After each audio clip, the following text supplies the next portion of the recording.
สบายดีทานผู้ทรงทานผู้สั่งกินข้าวน้ำกันเด้อ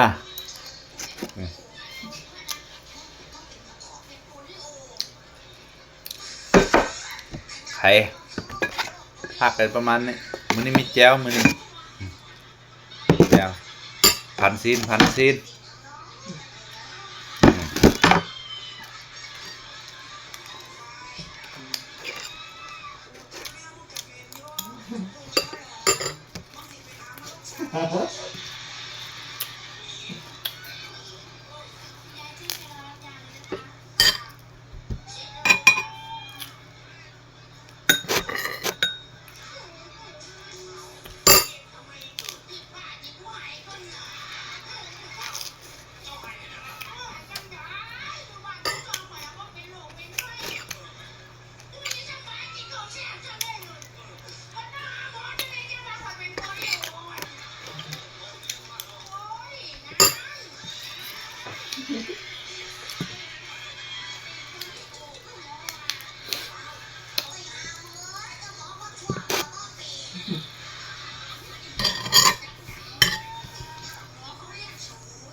อ๋อ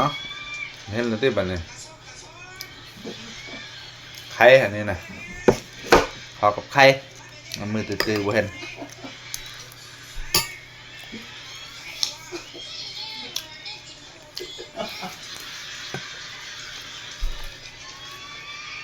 สลัดลายอยู่กะหล่ำกะลายบ่ฮู้นั่นเฮ็ดกิน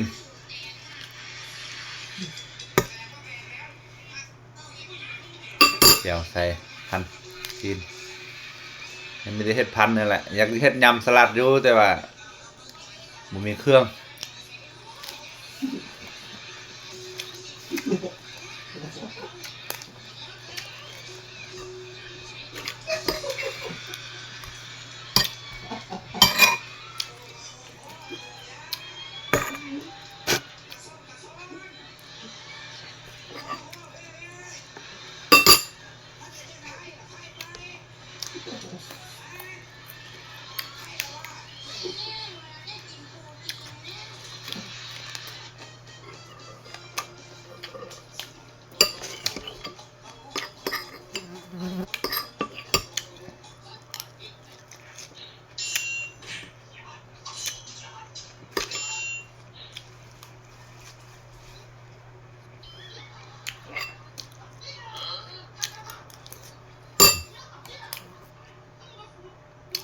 บ่แม่นเราเด้ออันนี้เด้อน้ำผึ้งมันนี่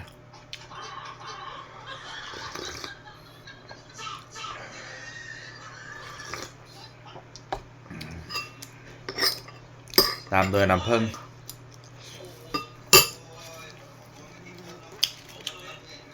ของดีมีน้อย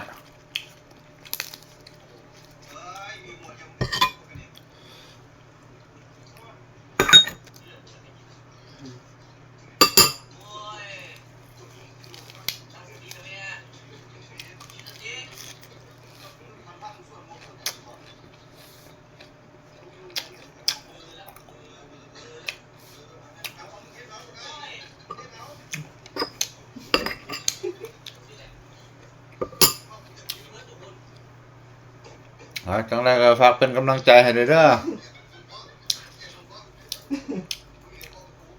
คนสู้งานแดนไก่